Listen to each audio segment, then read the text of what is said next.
नमस्कार, मैं प्राची गायकवाड़ आवाज लोकतंत्र के न्यूज़ चैनल में आप सभी का स्वागत है। बोधगया महाविहार के मुक्ति के लिए कई सालों से चल रहा आंदोलन कैसे खत्म हुआ, बताया भंते हर्ष बोधी ने। आइए देखते हैं उनकी पत्रकार परिषद। आज का पत्रकार परिषद लेने का इतना ही उद्देश्य है, आप सभी को मालूम है।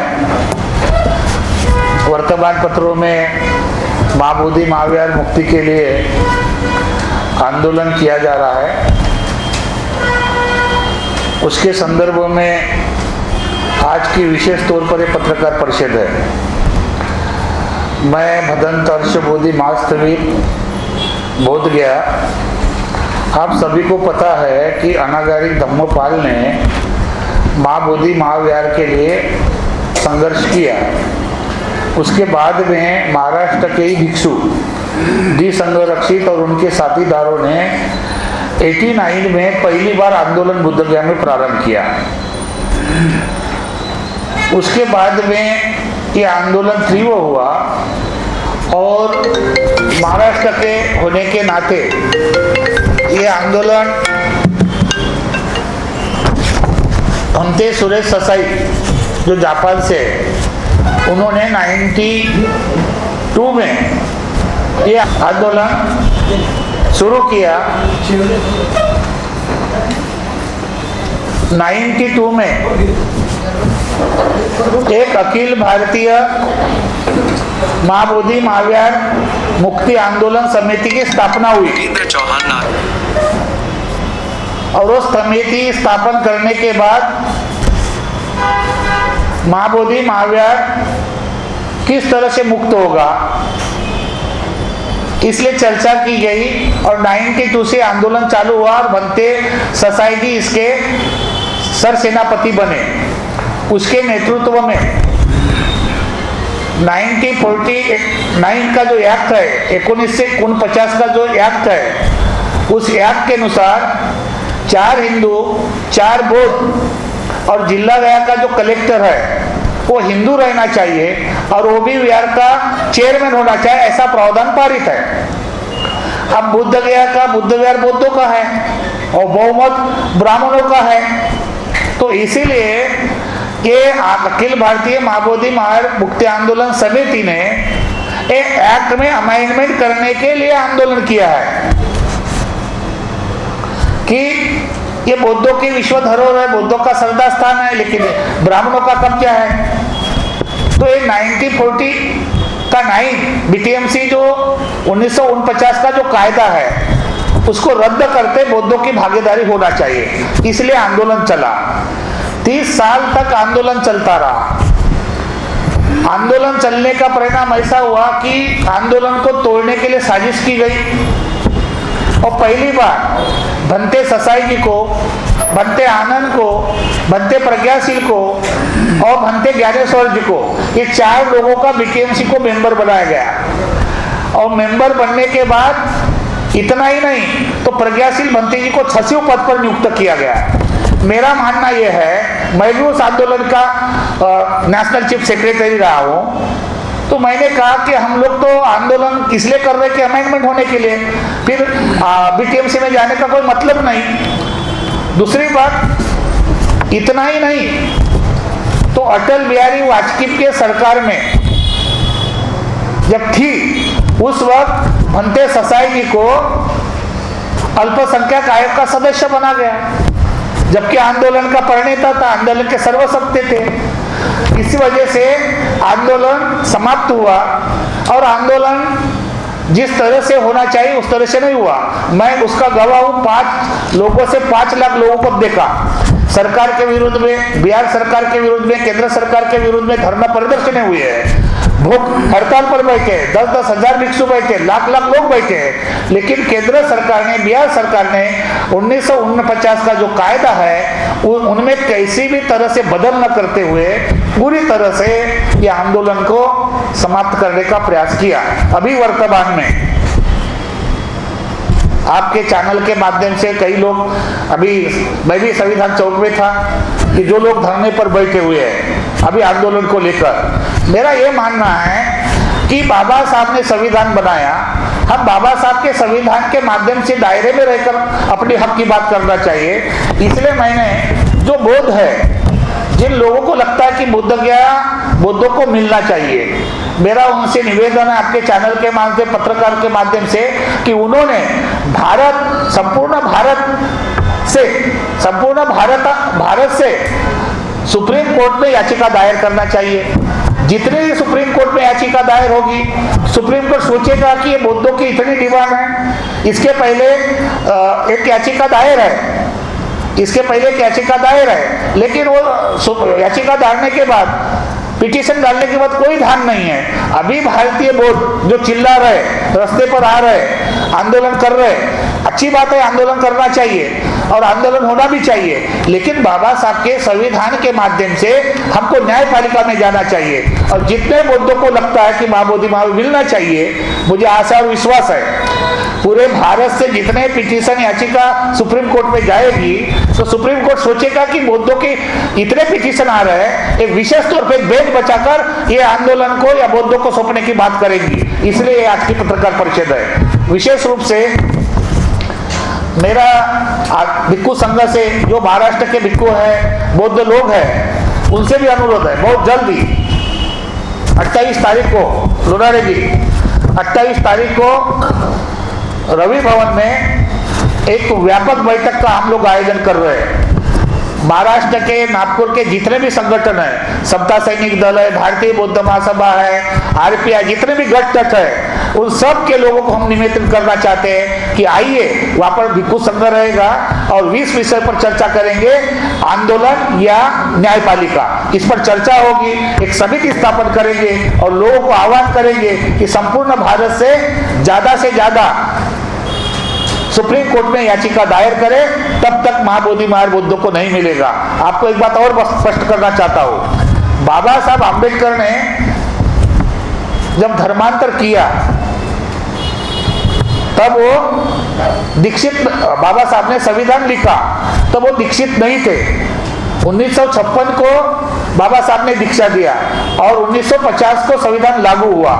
संविधान के अनुसार आर्टिकल 25(2) में आज भी जितने बौद्ध हैं जो अपने आप को बौद्ध कह रहे हैं और महाबोधि महावीर की बात कर रहे हैं, उनसे मेरा निवेदन है कि आर्टिकल 25(2) में आज भी हम लोग हिंदू के अंतर्गत आते हैं। पहले बात तो जो बौद्ध है, जो डॉक्टर बाबा साहब आम्बेडकर ने दीक्षा भूमि पर बौद्धों को दीक्षा दी, वो वैलिड बौद्ध है, वो वैलिड बौद्धों ने आगे आना चाहिए। एक डुप्लीकेट बौद्ध जो चिल्ला रहे हैं कि बौद्धों को मार होना चाहिए, एक तरह से मुझे समझ में नहीं आ रहा, एक तरफ मार बन के जी रहे, दूसरी तरफ हम लोग फायदा लेना चाह रहे हैं, दूसरी तरफ बाबा साहब को, तो ये दुहेरी नीति से ये सब गवर्नमेंट को सब पता है। मैं चाहता हूं कि नागपुर बाबा साहब का केंद्र बिंदु है, बाबा साहब की चळवळ है, बाबा साहब ने यहाँ धम्म क्रांति की है और इस दीक्षा भूमि से ही आंदोलन की शुरुआत हुई थी। भत्ते ससाई जी हमारे अभी दीक्षा भूमि के प्रेसिडेंट है और उमर भी है। अभी ये आंदोलन बुद्ध गया में आकाश लामा जी चला रहे हैं। अभी मुझे फोन आया था बीटीएमसी से, हमारा आंदोलन गवर्नमेंट से है। वहां पर एक पुजारी है संजय मिश्रा जी करके, वो गवर्नमेंट ने नियुक्त किया, वो ब्राह्मण है। अब उसको जाके आप तकलीफ देंगे, उसको आप गाली देंगे, उसको आप धमकी देंगे, तो ये आंदोलन भटक जाएगा। हमको केंद्र सरकार को, बिहार सरकार को लिखना पड़ेगा कि भाई ये जो पंडित आपने रखा है इसको निकालो, और वो आदेश करते तब उसको जाके बोलो कि भाई आपने गवर्नमेंट ने निकाला है, आप यहाँ से जाइए। इस तरह से हमारी सोच है। मैं सभी पत्रकार बंधुओं से निवेदन करता हूँ कि बुद्ध गया महाबोधि मार्ग मुक्ति के लिए भारत के विभिन्न राज्यों से और विशेष तौर से नागपुर से ज्यादा सुप्रीम कोर्ट में जब तक याचिका दायर नहीं करेंगे, तब तक तुम्हारी बात महाबोधि के लिए कोई भी सुनेगा नहीं, ऐसा मेरा विश्वास है। मैं बोध गया में रहता हूँ, मैं महाराष्ट्र हूँ, लेकिन अब मैं बिहारी हो गया हूँ। मेरा बिहार का वोटिंग है, मेरा बिहार का मतदान है, इसलिए मैं जितना जानता हूँ इतना बोलना मेरे लिए, आप सभी से लिए निवेदन है कि अभी नागपुर में रवि भवन में 28 तारीख को 12 बजे से 5 बजे तक इस गंभीर विषय पर चर्चा होगी, न्यायपालिका या आंदोलन। हमको आंदोलन करना चाहिए या न्यायपालिका होना चाहिए, इस पर चिंतन मनन नहीं हो रहा है। हम लोग घर में प्रदर्शन कर रहे, थोड़े देश के लिए सोशल मीडिया पर प्रकाशित होता है, लेकिन बाबा साहब के संविधान के माध्यम से हम लोग अपनी अधिकार की लड़ाई लड़ेंगे। निश्चित रूप से महाबोधिवार बुद्धों को मिलेगा, ये मेरी आशा और विश्वास है।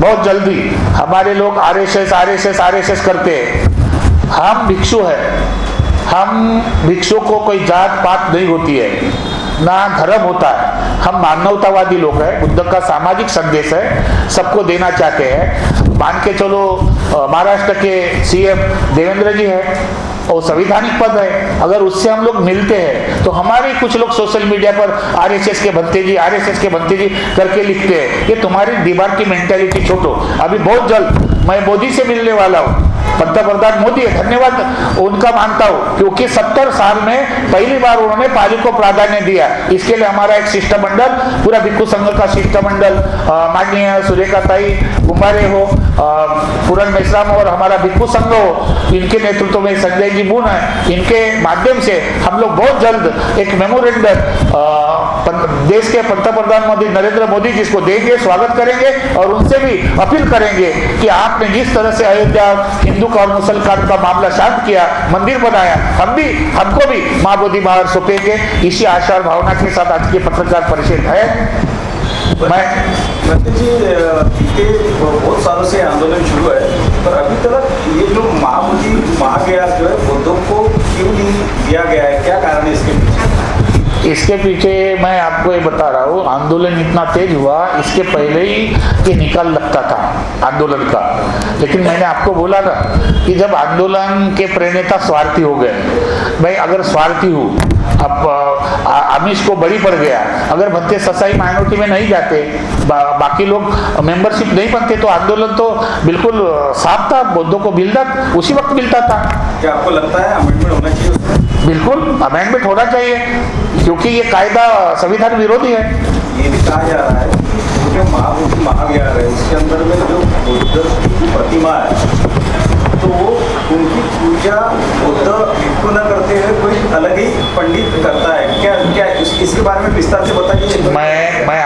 मैं बुद्धगया में रहता हूँ, मैं डेली कंटिन्यू सुबह शाम जाता हूँ और मैं सुबह 6 बजे से 8 बजे तक देखता हूँ, और जितने भी कर्मचारी भिक्षु है वो मेरे सारे जूनियर है और सारे भिक्षु ही है, बीटीएमसी के तरफ से भिक्षु ही है, आसाम से कोई है, त्रिपुरा, ऐसे भिक्षु ही है, वो पूजा करते हैं। मैंने बोला ना कि एक जो पंडित है जो संजय मिश्रा जी के नाम से है, तो 1949 एक्ट के अनुसार 4 हिंदू 4 बौद्ध है, उसमें पुजारी की पोस्ट है, उसी लिए वो अपनी पूजा करता है। अगर मान के चलो 1949 का जो एक्ट है, 1949 का कायदा है, उसमें अमेंडमेंट किया, बुद्धों को भागीदारी दी, तो बहुमत तो बुद्धों का हो जाएगा, बुद्धों को मिल जाएगा।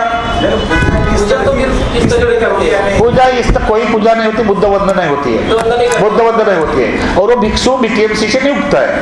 अब वो नीतीश सरकार है, नीतीश सरकार ने उनको 3 साल के लिए नियुक्त किया जाता है, 3 साल के बाद दूसरे जो होते हैं, लेकिन नीतीश सरकार ने उनको कंटिन्यूज 10, 12, 20 साल हो रहे हैं, उनको ही रख रहा है।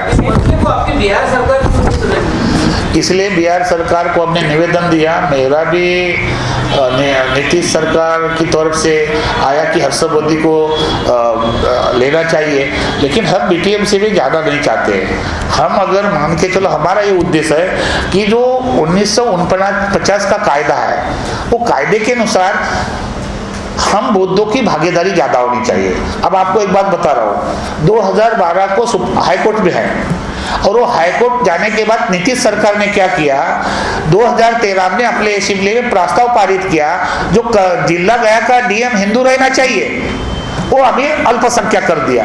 घोषणा तो की, लेकिन प्रैक्टिकल नहीं हुआ। फिर हमको सुप्रीम कोर्ट, हाईकोर्ट में जाना पड़ेगा, और एक भिक्षु हाईकोर्ट में जाता है तो हाईकोर्ट की फी मालूम है आपको, सुप्रीम कोर्ट की फी मालूम है। अभी मैं 16 तारीख को हाईकोर्ट से मेरा पिटीशन रजिस्ट्रेशन हुआ, और कलेक्टर के खिलाफ और सचिव के खिलाफ मैं विरोध में हूँ।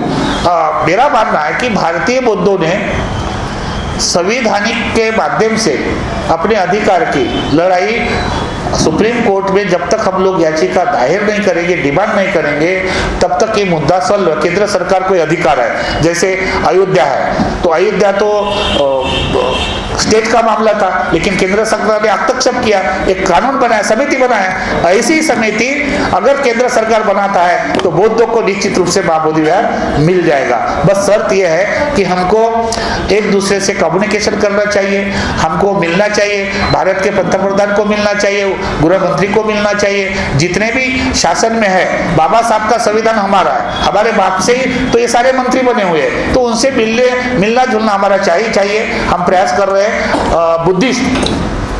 बुद्धिस्ट अल्पसंख्यक संविधानिक भिक्षु संघ के माध्यम से ये पूरा आंदोलन, ये जो याचिका दायर करने का आह्वान हम कर रहे हैं। बंदी जी, आपको कोई बड़ी योजना कमेटी मिली है तो आप तो इस आंदोलन को छोड़ ही देंगे? किसको? आपको, जैसा अभी मोदी जी को मिल रहे हैं। नहीं, कोई ये मेरा भिक्षु, हम लोग 4-5 भिक्षु बुद्ध गया में रहते हैं। हमने कसम खाई है कि हम कभी कमेटी में नहीं जाएंगे।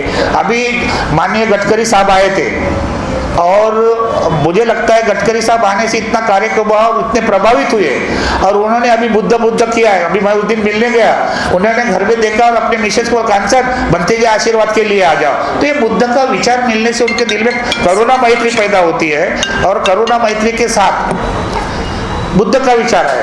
अभी हमको भी लेटर आया कि माइनॉरिटी में, पटना माइनॉरिटी में आप जाएंगे। हमने बोला कि नहीं, हम किसी राजनीतिक पार्टी में या किसी में नहीं जाना चाहते हैं। हमारा ये डिमांड है कि जितने भी SC ST OBC माइनॉरिटी के मेंबर ऑफ पार्लियामेंट है, उन्होंने प्रश्न उस पर पुटअप करना चाहिए। बिल अगर आता है तो इस पर चर्चा होनी चाहिए, चाहे चंद्रशेखर आजाद हो, अभी नया युवक है, नगीना से आया है, उनसे भी मैंने फोन पर बात की, कल भी बात की कि ये प्रश्न आप मेंबर ऑफ पार्लियामेंट में पुटअप्स करो। जब तक ये चर्चा नहीं होगी मेंबर ऑफ पार्लियामेंट में, तब तक हम सबको मालूम नहीं होगा। और बहुत जल्दी खौसे जी, बहुत जल्दी 1949 का जो एक्ट है वो हम हिंदी, मराठी और इंग्लिश में प्रकाशित कर रहे हैं बहुत जल्दी, क्योंकि लोगों को मालूम नहीं। अभी लोग आते, पंडे का विहार है, पंडे पुजारी है, ब्राह्मण है, ऐसा कुछ नहीं है। ये लड़ाई 1949 के एक्ट की है। वो एक्ट के अनुसार अगर चेंज होता है, केंद्र सरकार चेंज करता है, तो बुद्धों को इस बुद्ध का विरासत मिल जाएंगे। सभी बुद्ध विरासत बुद्धों को मिलना चाहिए, ऐसी हमारी डिमांड है। परिषद घेण्यामागचा उद्देश अगदी साधा आणि सरळ आहे। भारत देशामध्ये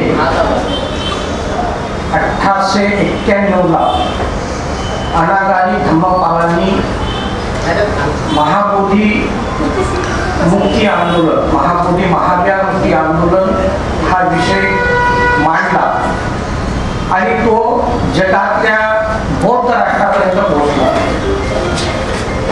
तेव्हापासून हा विषय सतत सुरू आहे। या भारत देशामध्ये मुख्यतः 7 धर्म आहेत। मुस्लिम आहे, हिंदू आहे, पारसी आहेत, मुस्लिम आहे, ख्रिश्चन आहे, बौद्ध आहे, जैन आहेत, शीख आहेत। या सर्व संप्रदायामध्ये, सर्व धर्मांच्या धर्मस्थळावरती त्यांचेच प्रतिनिधी असतात। कुठल्याही धर्माच्या धर्मस्थळावर जैनांच्या मुस्लिम नसतात, ख्रिश्चनांच्या शीख नसतात, मग बौद्धांच्या धर्मस्थळावर हिंदू का असावे, ब्राह्मण का असावे? 1949 या नुसार बिहार सरकारने 4 हिंदू आणि 4 बौद्धांना स्थान दिलं खरं। 4 बौद्ध आमचे भिक्षू तिथं आहेत, परंतु आमची भूमिका ही आहे साधी आणि सरळ की ते महाबोधी महाविहार पूर्णतः बौद्धांच्या ताब्यात देण्यात यावं। कारण जर बाकीच्या अन्य धर्मातले धर्मस्थळ जर त्यांच्या ताब्यात आहे, तिथे आम्ही हस्तक्षेप करू शकत नाही। कुठल्याही धर्माचा व्यक्ती त्या धर्मस्थळावर हस्तक्षेप करू शकत नाही, तर मग आमच्या बौद्ध धर्मस्थळावर बाकी अन्य लोकांनी हस्तक्षेप का करावं, यासाठी म्हणून ही पत्रकार परिषद आहे।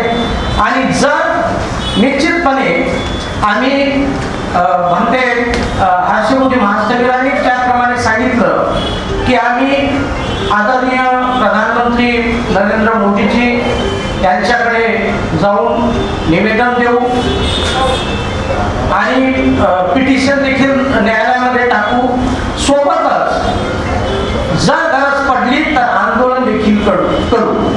तर निश्चितपणे मला आशा आहे की या आपण पत्रकार बांधवांच्या माध्यमातून मी सेंट्रल गव्हर्नमेंटला सांगू इच्छितो की ज्या पद्धतीने आपण त्या धर्मस्थळाला जर त्या धर्मस्थळांचे कमिटी मेंबर तुम्ही नियुक्त करता तर आमच्या बौद्धगयाच्या बुद्धगया महाविहाराला निश्चितच आमचे बौद्ध भिक्षू किंवा मग आमच्या उपासकांच्या ताब्यात ते द्यावं एवढीच विनंती.